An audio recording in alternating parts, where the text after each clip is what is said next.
kira-kira lah ini horornya mana Mas? Kok nggak ada horornya? Sebenarnya itu pun udah horor teman-teman.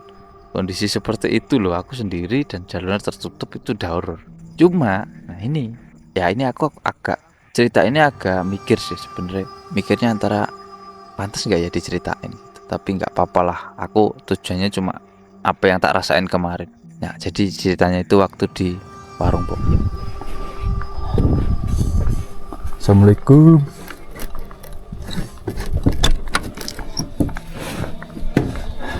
Oh iya. Hey teman-teman, selamat malam, bertemu lagi di channel Cito Adventure Madiun.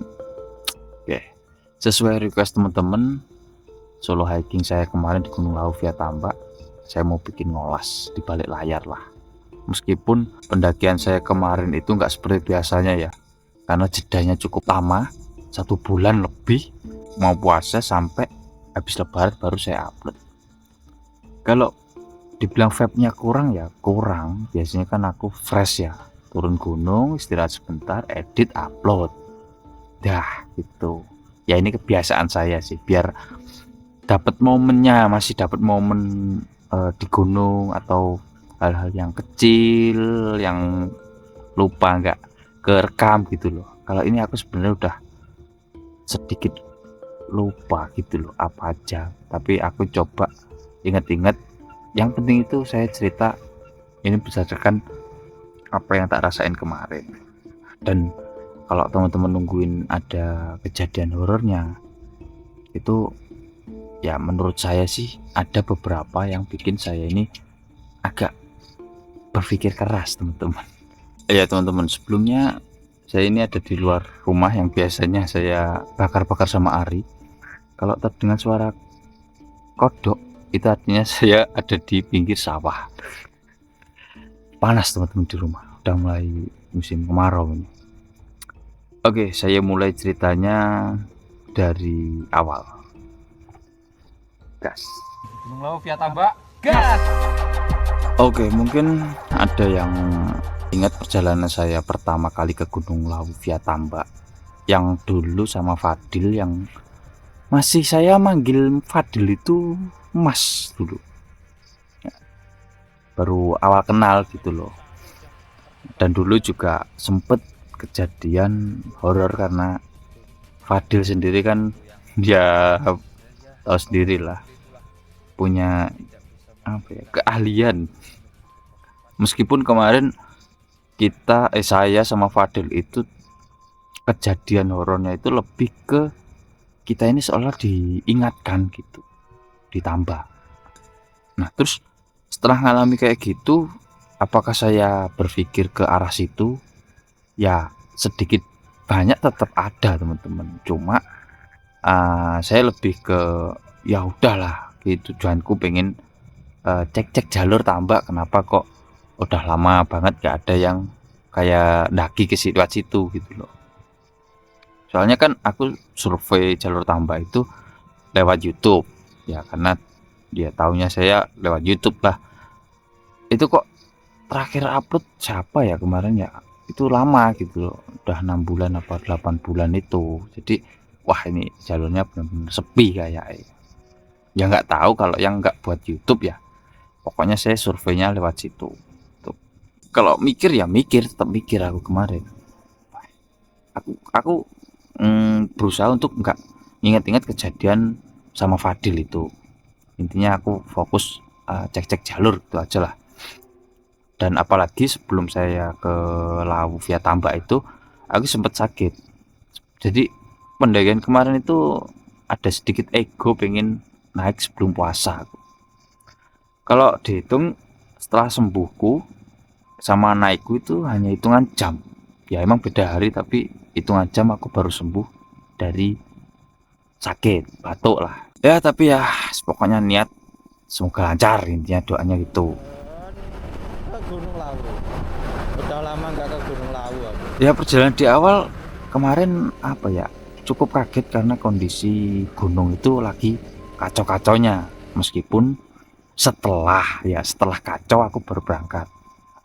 Terbukti kacaunya itu di area Lewat jalur lama. Cemoro Sewu. Sebelumnya itu bekas badainya, angin kencang itu banyak, di pohon tumbang, lampu mati. Bahkan sebelum aku naik itu aku kan WA base camp Tambak itu dikasih tahu, Mas di sini lampunya mati. Tuh, meskipun sampai sana enggak, cuma yang Cemor Sewu kemarin masih mati lampu ya. Cuma ya wis lah, intinya aku sampai sana kondisi udah tengah malam, jadi ya yang penting aku bisa istirahat, tidur nyenyak, nggak ngantuk di jalur itu. Mau tidur dimanapun ya wis lah kondisional, karena aku datang udah tengah malam, mau apa bertamu lah malam kan nggak enak, mending dan tidur aja wis selesai. Ya mungkin di awal itu yang bikin kaget, karena itu badai di awal perjalanan aku naik motor itu aja sih. Nah untuk kejadian, bukan kejadian sih kok aku ngomongnya kejadian terus ya, maksudnya sesuatu yang bikin aku ini agak mikir di awal ya, itu waktu melewati hutan pinus. Ya pikirku ya, meskipun aku udah terakhir itu 4 tahun lewat Tambak, tapi itu masih ada lah sisa-sisa jejak gitu atau petunjuk jalan. Nah pas waktu lewat itu semak-semak di awal hutan pinus itu, aku ya gak mikir lah, jalurnya hilang dong, mana aku nggak punya tracklog VLJPX atau bekas jalur minimal ada di map gitu, nggak ada. Jadi aku mau menuju ke arah kanan kiri itu bingung kemarin itu. Ya meskipun aku yakin lah pokoknya naik ke atas itu main feeling kemarin di awal itu sebenarnya teman-teman. Dan ya itu termasuk bikin kaget, karena lah ini di awal aja udah kayak gini, apalagi di depan gitu kan. Ya aku solo hiking dan kemarin emang sih ada yang naik, tapi aku nggak tahu posisi orang-orang ini gimana kan, yang entah itu di puncak atau udah turun atau masih di camp kan, nggak tahu ya. Jadi anggap aja aku kemarin itu benar-benar sendiri. Ya sedikit kaget karena itu jalurnya hilang. Sebenarnya bukan hilang, emang aku salah jalur, karena banyak jalur dari warga yang nyari rumput. Aku ya nggak tahu sih, kemarin aku kan nggak turun dari lewat situ ya, jadi aku nggak bisa melihat dari atas. Biasanya kan kalau naik itu emang sulit nebak jalur, tapi kalau udah dari atas itu biasanya kelihatan. Ya kemarin akhirnya kan ketemu itu jalurnya, ternyata aku hanya kurang serong ke kanan aja. Ya kemarin di video aku sempet apa ya, napas terengah-engah itu sambil mikir aku jalur, terus nama jalur. Ada jalur ya, plakat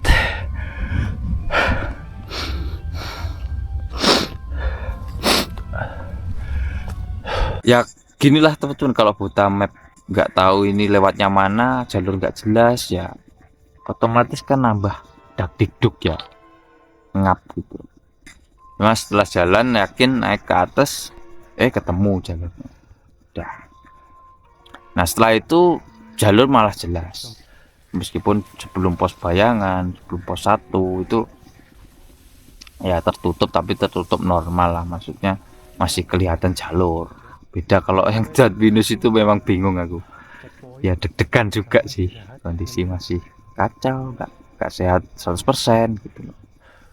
Ya untuk ini jangan ditiru teman-teman, ego ini baru sembuh naik gunung. Terus lanjut ya teman-teman, sampai di pos 1 ya, seperti biasa kalau di pos 1 masih terbuka kan kondisinya. Nah baru itu yang bikin aku inget-inget kejadian dulu itu sebenarnya menuju ke pos 2, karena memang ya ini aku nggak diingetin di awal, tapi dulu aku pernah diingetin kalau bisa jangan lama-lama mas di pos 2. Nggak diceritain soal apa sih, entah itu dari segi mistisnya atau hewan liar atau apalah, itu pokoknya nggak diceritain dulu ya. Intinya diingetin kalau bisa di pos 2 jangan lama-lama. Cuma setelah kemarin apa ya, sampai pos 2 ya aku berpikir logikanya, oh mungkin bisa jadi ini jalur hewan buas. Hewan buasnya intinya buas lah, jangan mikir yang aneh gitu.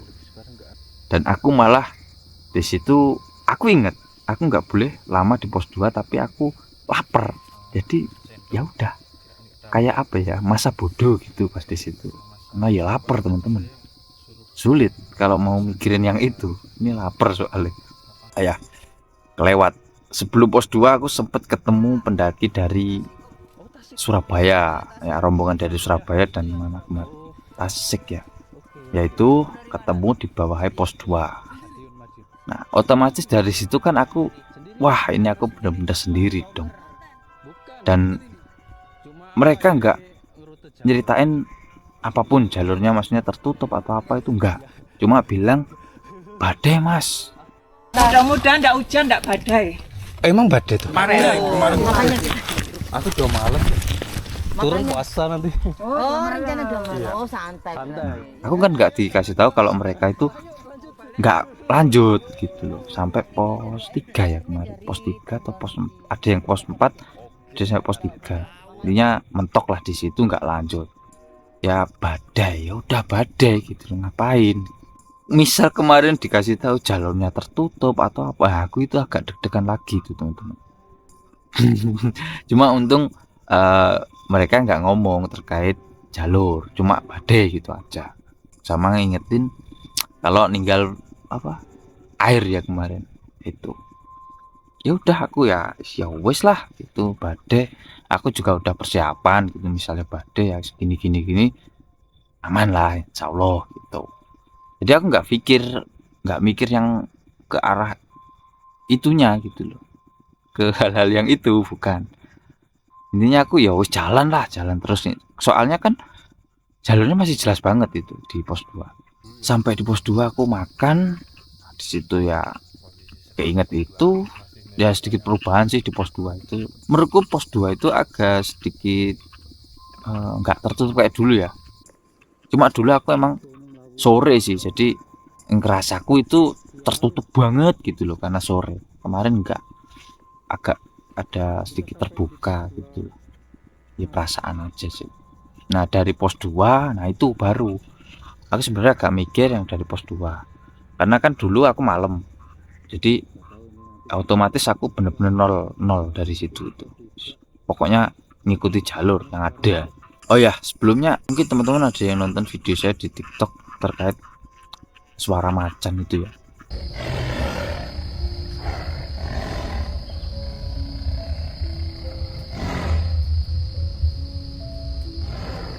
Itu editan teman-teman, aku tujuannya cuma ya sekedar mengingatkan terkait kenapa di pos ini di pos itu nggak boleh lama. Nah itu bisa jadi ya itu maksudnya hewan buas, itu bukan di situ ada macan, bukan. Suara kemarin suara macan tapi dari downloadan teman-teman, cuma captionnya aja itu tujuanku di situ. Tapi kan biasanya basecamp ngasih informasinya pasti ada dibumbui mistis biasanya kan ya seperti itu. Jadi kalau ada teman-teman yang menganggap jalur tambak itu ada itunya macan, itu enggak, itu tujuannya cuma edukasi aja, edukasi plus lucu-lucuan.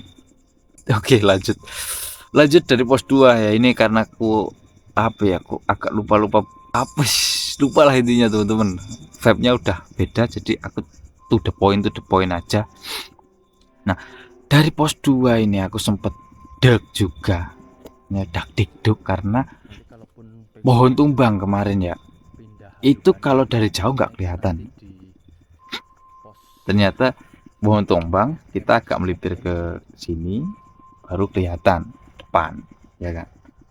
Ya lah jalurnya hilang, aku mundur, aku ambil kiri, wah nggak mungkin karena ya emang ada jalur ke kiri dikit tapi kan depannya nggak ada.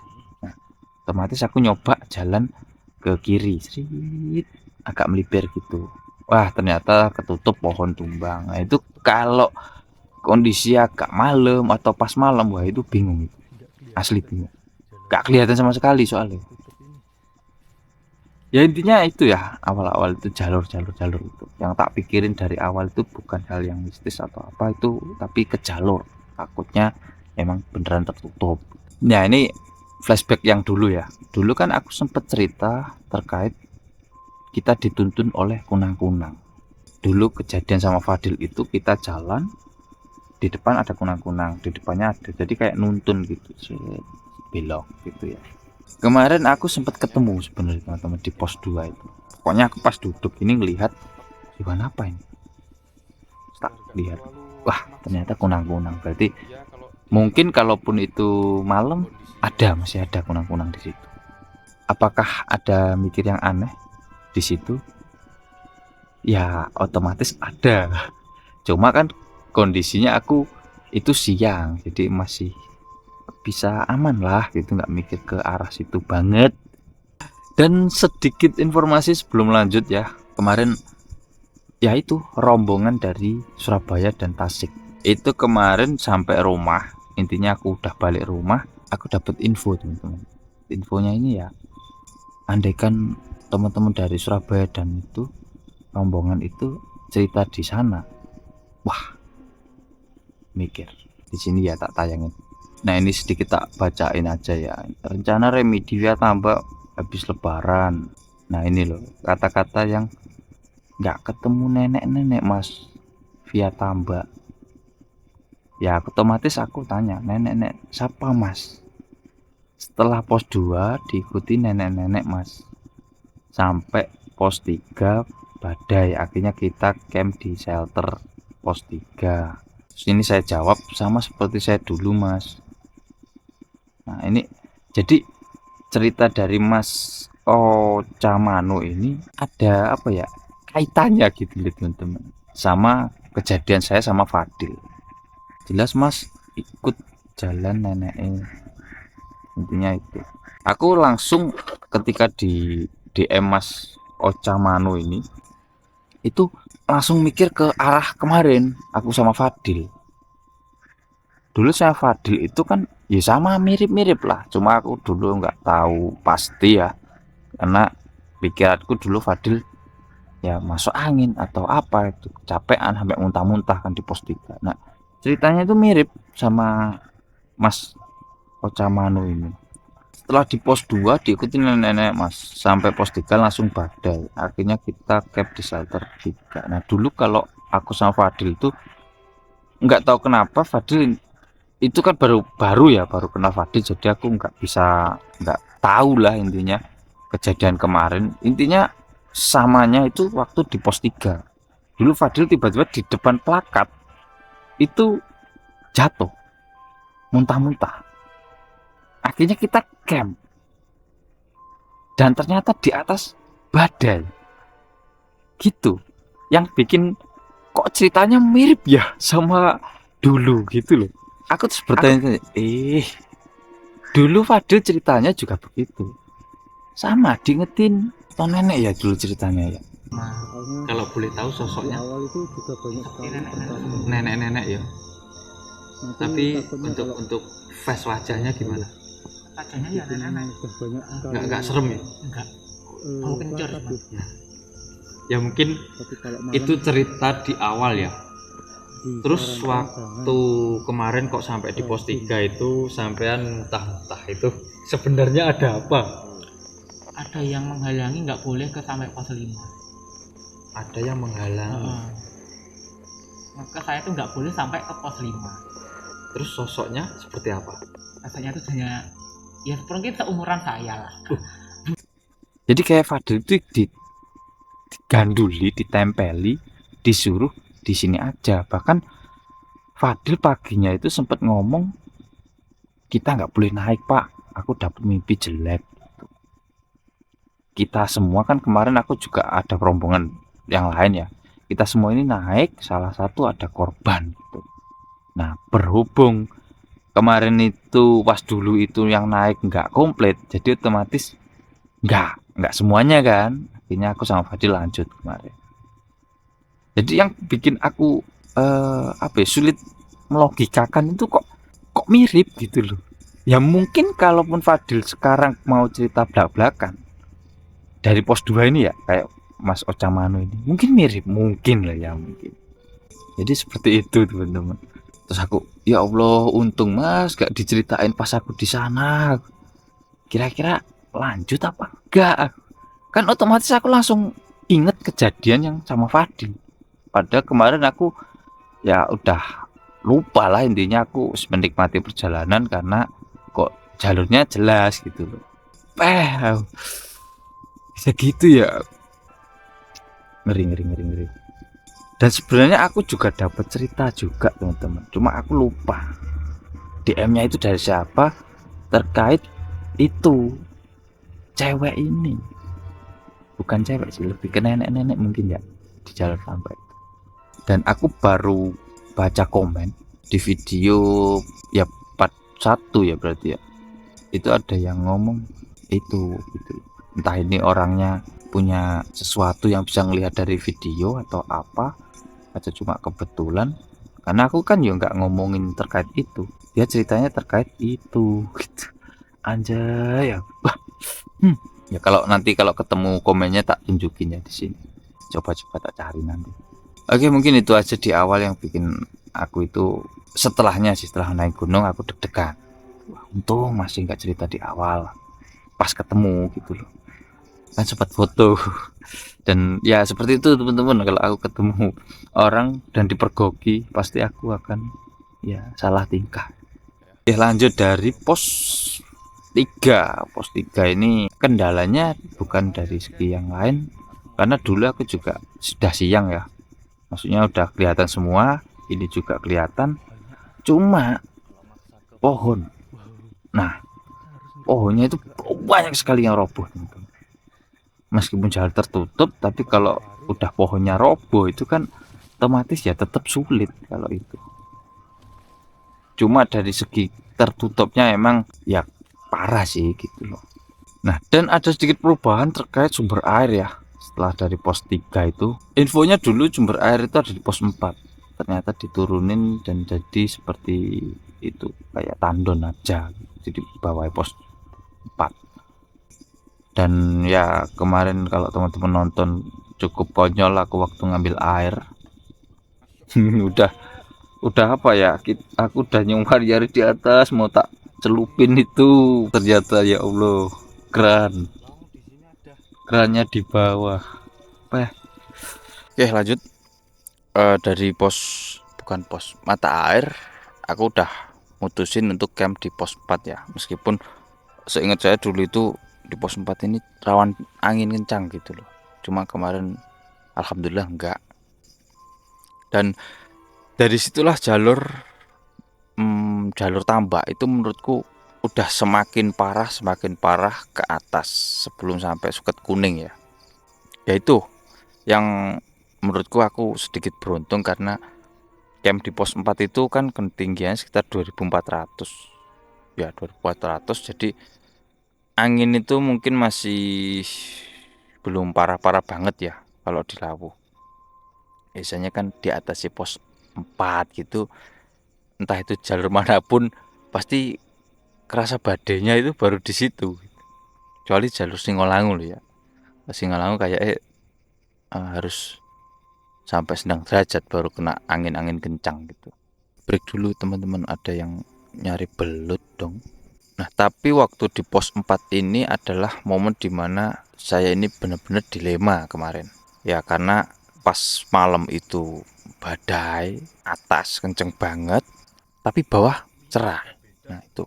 Jadi kemarin aku sempet kan pas malam itu nggak terlalu panjang ya. Sebenarnya ada 49 menit itu saya hapus kemarin. Karena saya hanya cerita terkait dilema karena aku ini pengen lanjut, karena aku udah simaksi 2 malam, cuma aku nggak yakin karena badai gitu loh. Jadi bingung itu malam, bahkan sampai pagi pun aku sekitar jam 5-an kalau nggak salah itu keluar, waduh kabut tebel. Akhirnya aku ngomong kalau aku pengen turun, wis nggak usah lanjut lah. Baru keluar jam berapa gitu ya, panas cerah. Akhirnya dilema lagi, sempat diem lagi wes. Nah, itu aku yang bikin ternyata keputusanku lanjut kemarin. Dan akhirnya ya itu aku dapat badai paling parah ketika Solo, bahkan ketika di Lawu badai paling kacau lah intinya. Ya nggak tahu itu kacau apa belum, menurut teman-teman yang lain, kalau menurutku itu paling kacau selama aku naik ke Gunung Lawu yaitu. Terus lanjut, akhirnya kan aku gas ya kemarin. Baru mau jalan hujan, dilema lagi. Ya itulah, itu kalau dipikir-pikir ego banget ya, egoku tinggi itu pengen lanjut. Nah akhirnya aku tetap lanjut kemarin itu. Nah disitulah momen dimana aku jalur udah tertutup, kondisi udah mulai gerimis-gerimis kabut, dan kabutnya juga tebel banget, atas angin kencang. Jadi wow, aku itu antara aku nggak kepikiran mundur kemarin. Aku pokoknya harus jalan terus, buruan sampai Argo Dalam. Intinya itu pikiranku. Jadi aku udah terlanjur, akhirnya ya wes aku lanjut, pokoknya aku nggak boleh berhenti. Ini harus jalan terus. Jadi udah targetku langsung Argo Dalam. Mau badai, mau hujan deras, pokoknya aku langsung gas ke Argo Dalam. Wes pikirannya itu waktu itu. Nah gimana? Setelah dari pos 4 itu kok jalurnya tambah kacau, tertutup, kabut, dan ada kondisi aku itu sempet kaget.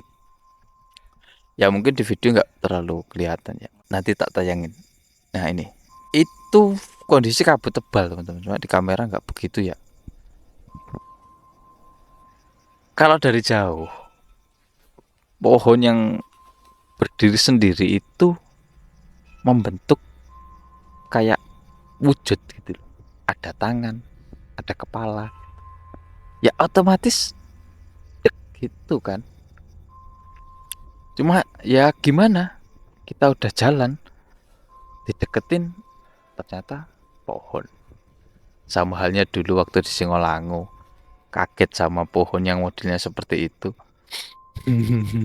Cuma bedanya ini lebih ke kayak bener-bener berwujud gitu loh. Cuma itu pohon teman-teman, pohon. Efek kabut tebel itu. Termasuk aku pas ngedit. Aku ngedit pas di bagian itu juga sempat kaget. Wah, kok kayak ada. Cuma tak percepat sih, oh ternyata bukan. Aduh. Dan ada momen setelah itu aku ketemu kotoran. Nggak tahu kotoran apa. Ini di kondisi kayak gitu bisa jadi rusa, menjangan apa rusa ya, itu ya antara itulah babi atau yang meong. Ya intinya aku kemarin pas melewati hutan Edelweiss itu pikiranku agak ya segera sampai Sabana, gak fokus. Emang kalau di video kelihatan aku biasa aja sebenarnya, pas tak cut gitu aku ya mikir ya, dengan jalur kayak gitu aku udah lupa sama sekali pas di situ. Ya lumayan panik aja sih kemarin. Bahkan aku sampai nyari foto yang dulu pernah tak buat thumbnail di video yang aku sama Fadil. Itu asal nebak aja. Ini itu. Nggak ketemu. Pas ketemu lah, ternyata berubah drastis lah. Dari segi jalur juga wes ketutup pol itu. Cuma emang dari segi kemiripan ada, kayak iya itu posisinya. Sampai bingungnya itu lah, kok nggak ketemu aku. Jangan-jangan udah kelewat atau udah gimana. Pokoknya sebelum Sabana itu aku banyak mikirnya lebih ke ngapalin tempat teman-teman. Yang mana ya yang dulu aku. Ternyata ya emang udah 4 tahun jadi berubah ya, wajar lah. Dan sampai di Sabana seperti itulah, dari bawah udah kelihatan tertutup banget. Aku pasrah, intinya aku istirahat sebentar langsung jalan lagi.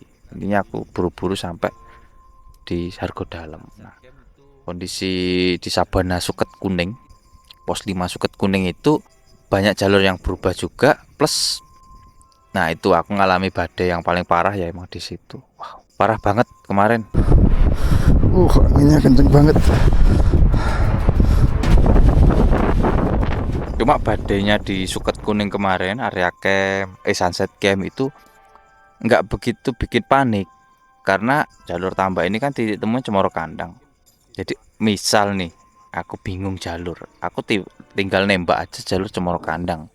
Jadi tinggal nanjak terus sampai Cemoro Kandang aman ya gitu. Jadi di situ aku nggak begitu panik. Lebih panik sebelum Suket Kuning itu. Karena jalurnya banyak yang tertutup sampai aku ngerangkak panjang itu. Kita harus merobos ini.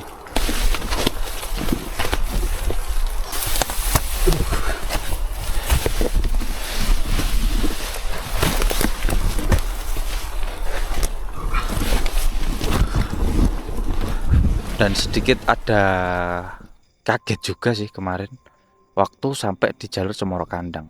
Ya aku intinya aku belum tahu ya kondisi jalur yang lain ya. Intinya aku ini cerita apa yang tak rasain kemarin sampai di jalur Cemoro Kandang.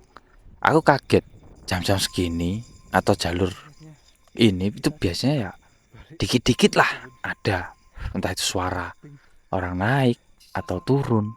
Ini ada pergerakan lah dikit-dikit. Itu enggak teman-teman. Sampai sekarang belum ketemu sama pendaki yang naik atau turun. Aku ya kalau jam-jam ini kenapa ya? Kok aku ngerasa kok sepi gitu loh. Ya gak tahu juga sih ya. Aku pokoknya ngerasa suasana itu kok hening gitu pas setelah sampai Cemoro Kandang itu, jalur Cemoro Kandang mau ke Argo Dalam. Biasanya vape aura-aura bau-bau itu kayak ada mendaki gitu ya. Itu enggak, aku enggak ngerasain kok sepi banget ya. Sebelum akhirnya aku tahu ternyata jalur lain itu ditutup semua. Akhirnya ya oh alah, ternyata ya wes.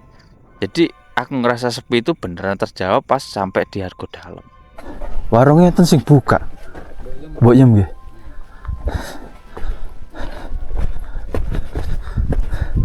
Wah. Habis. Nggih ki ambaan. Monggo. Ini jalur Cemoro Sewu, jalur yang lain ditutup semua mas, soalnya badai. Kemarin sekitar berapa orang itu diturunin semua gitu loh. Ya udah gitu, akhirnya aku ya wis lah, otomatis aku langsung menuju ke warung Mbok Yem, wis makan karena aku belum makan nasi sama sekali kemarin. Oh iya. Enten sekul. Enten. Enten nggih. Oh ya, sebelum sampai Argo Dalam aku sedikit kaget karena itu bekas kebakarnya cukup luas sekali. Sampai situ, ya itu termasuk terbesar ya di Lawu. Terbakarannya kaget aku dengan kondisi kebakarnya yang kok rata banget dan ada warung yang hilang ya itu di Argo Dalam itu. Cuma ada beberapa yang udah dibangun ulang. Nah, aku kan di Argo Dalam itu ketemu pendaki ya. Ternyata ya pendaki spiritual, jadi beda jalur. Akhirnya ya 2 orang itu. Ternyata di dalam warung Mbok Yem ada berapa orang ya kemarin ya? 7 ada nggak ya? Sekitar 7. Sampai warung ya wes otomatis aku langsung pesen makanan, pesen yang anget-anget, kopi, ganti baju, wes istirahat di situ. Alhamdulillah untuk perjalanan dari Suket Kuning yang kena badai itu nggak apa-apa lah, intinya nggak terjadi apa-apa. Nah, terus kira-kira lah ini horornya mana mas? Kok nggak ada horornya gitu? Ya, sebenarnya itu pun udah horor teman-teman. Kondisi seperti itu loh, aku sendiri dan jalurnya tertutup itu udah horor. Cuma, nah ini, ya ini aku agak cerita ini agak mikir sih sebenarnya. Mikirnya antara pantas nggak ya diceritain gitu. Tapi nggak apa-apa lah. Aku tujuannya cuma apa yang tak rasain kemarin. Nah, jadi ceritanya itu waktu di warung Mbok Yem. Oke ya teman-teman, sebelum cerita aku mau intinya disclaimer ini tidak ada maksud apapun. Intinya aku nyeritain apa yang terjadi, yang tak rasain karena aku sedikit mikir takut gitu kemarin. Jadi ya mohon maaf intinya sebelumnya. Aku mau cerita ini agak mungkin agak muter-muter atau bertele-tele biar teman-teman paham tak maksud. Jadi aku sampai di Mbok Yem. Assalamualaikum.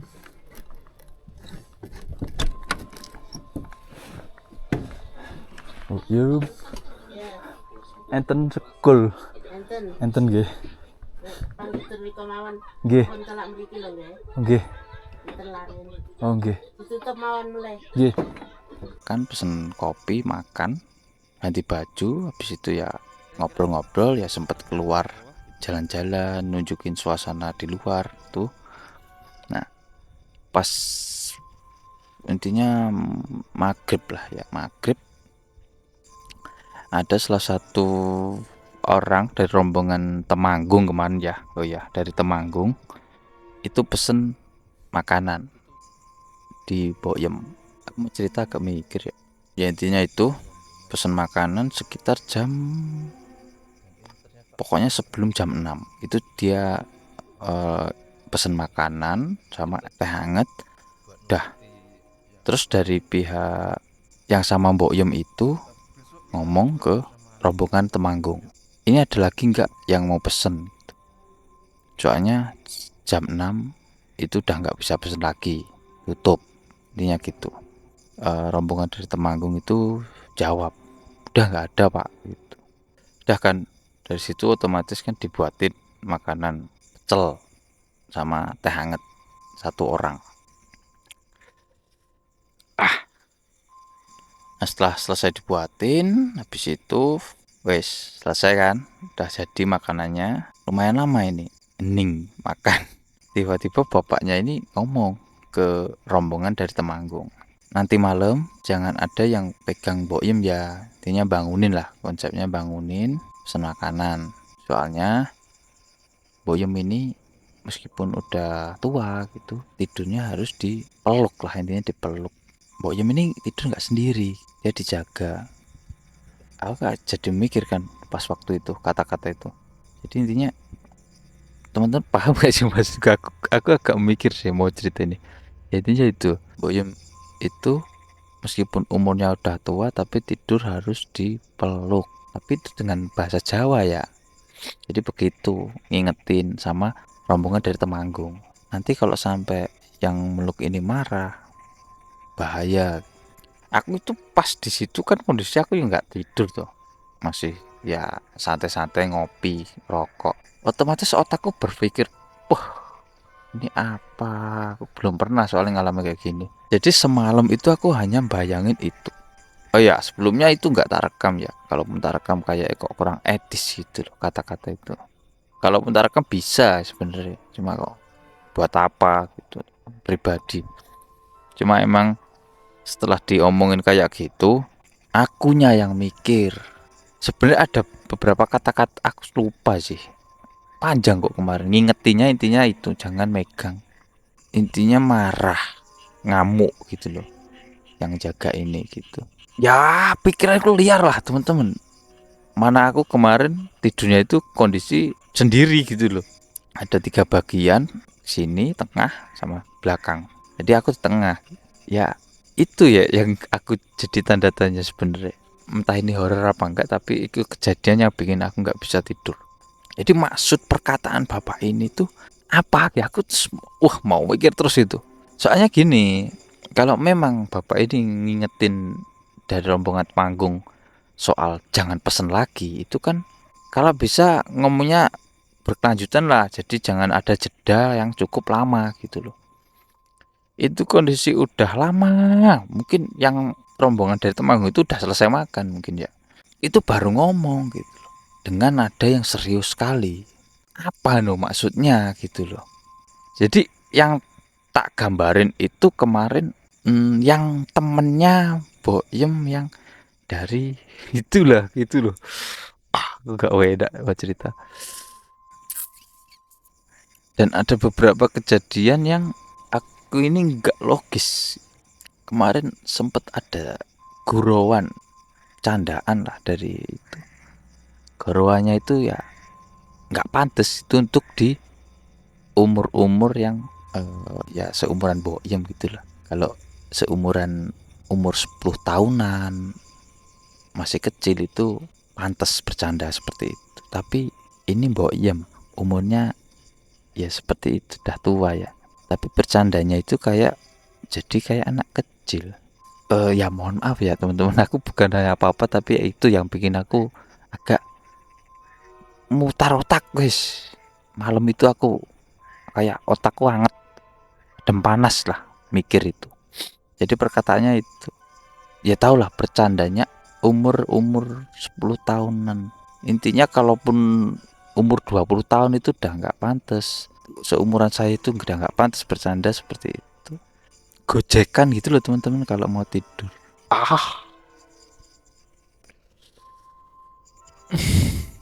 Itu ya yang bikin aku mikir banget kemarin. Aku mau praktekin nggak enak bercandanya. Tapi setelah aku pulang-pulang ya ini saya logikakan aja ya teman-teman biar agak ada menetralisir suasana. Anggap aja yang nunggu itu temon gitu. Kalau teman-teman nyenggol, cakar selesai. Ya itu maksud dari bapak itu. Itu aja lah ya. Makanya itu aku dari awal mau cerita ini sebenarnya nggak enak. Cuma itu kemarin yang tak rasain waktu itu. Aku nggak bisa tidur, jujur nggak bisa tidur.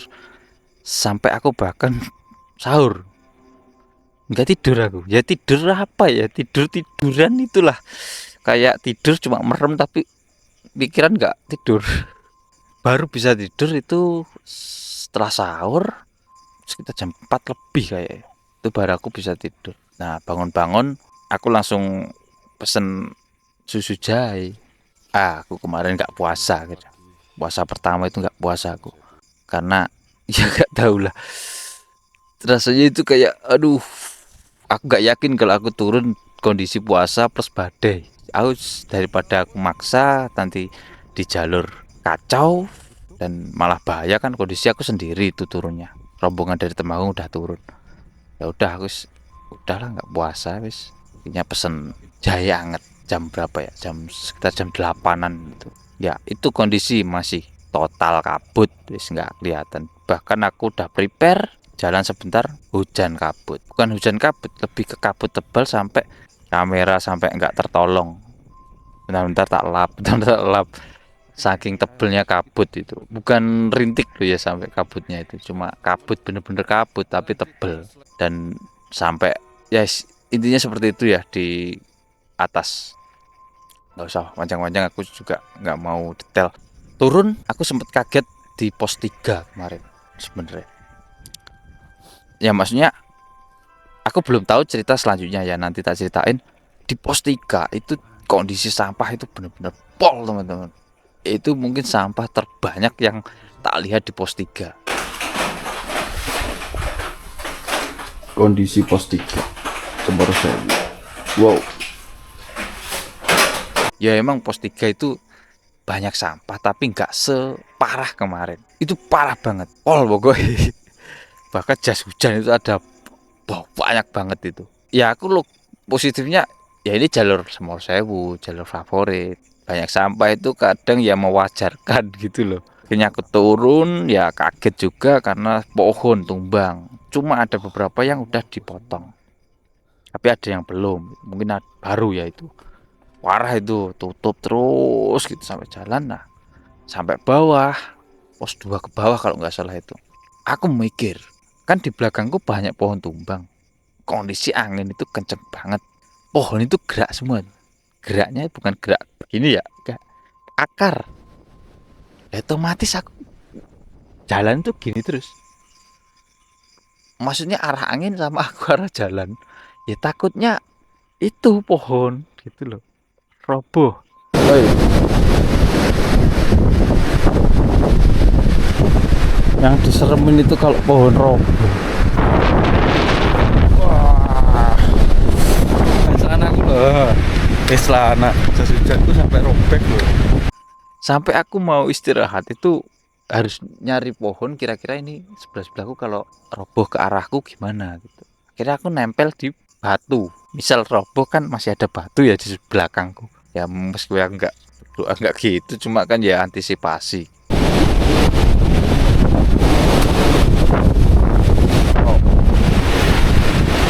aku di sini tuh menghindari pohon yang besar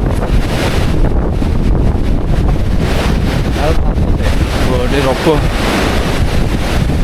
dan terbukti sampai ya intinya itu sampai base camp memang ditutup total gerbangnya ditutup kemarin dan perjalananku ke mana Tambak aku dibantu sama rombongan dari Temanggung dibarengi lah sampai Tawangmangu aku naik kemarin dari Tawangmangu aku ngojek ke base camp tambah.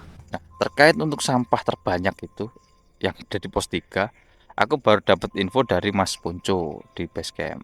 Infonya 500 pendaki cuma mentok sampai pos 3. Paling mentok ada beberapa itu sampai di Sendang Derajat. Dan bahkan warung-warung di sekitar situ, di area Lawu itu turun semua. Ya tak pikir kemarin nggak buka, hanya Mbokyem.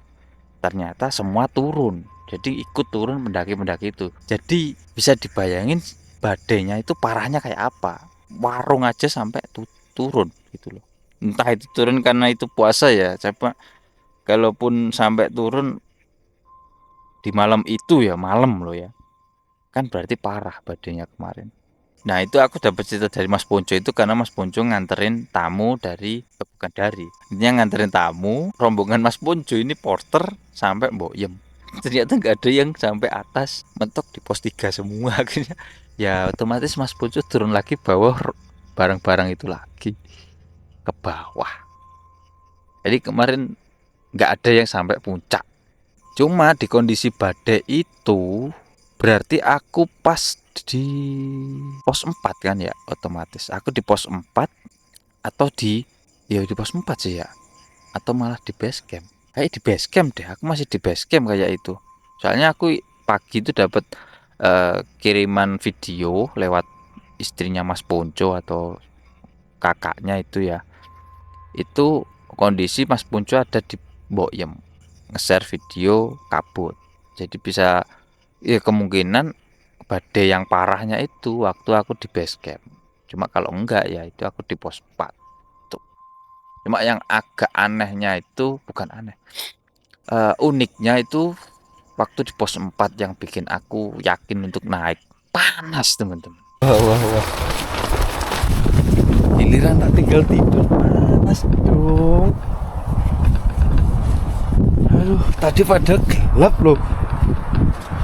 Itu. Wah, di atas. Cuma di atas emang kabut. Cuma panas. Jadi akhirnya aku ya ego lah, mainkan ego. Naik aku. Padahal itu aku udah tak tayangin gak ya di video itu. Aku sempet udahlah sampai sini aja turun. Sesuai apa yang tak omongin tadi malam aja, tadi aku tetap mau turun aja karena ya Aduh. Ya kemarin ada 49 menit tak hapus ya teman-teman. Itu kalau tak rekam, kalau tak masukin itu ada di part 2. Sekitar 49 menit tak hapus. Karena aku bimbang. Ya jadi seperti itu ya teman-teman. Kalau ada yang lupa nanti tak tambahin di kolom komentar.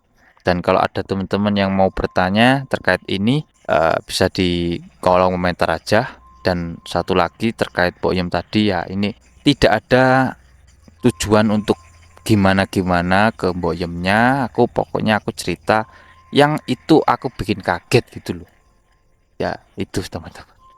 Jadi ya mohon maaf kalau ada yang singgung atau apa itu. Mungkin teman-teman kalau ke situ nggak digituin atau aku pas sama pendaki spiritual, jadi mungkin dari pendaki spiritual ini sedikit tahu atau gimana terus diingatkan sama bapak yang sama Mbokyem begitu. Oke, kalau ada kemiripan cerita ya teman-teman, oh ya aku kemarin gitu juga mas gitu ya, komen aja lah. Intinya ya itu yang tak rasain kemarin, yang bikin aku sampai nggak bisa tidur. Oke mungkin gitu aja teman-teman, nantikan cerita selanjutnya di balik layar. Mungkin next ada di Argopuro karena aku udah balik dari Argopuro. Ya assalamualaikum warahmatullahi wabarakatuh. Salam besar gas.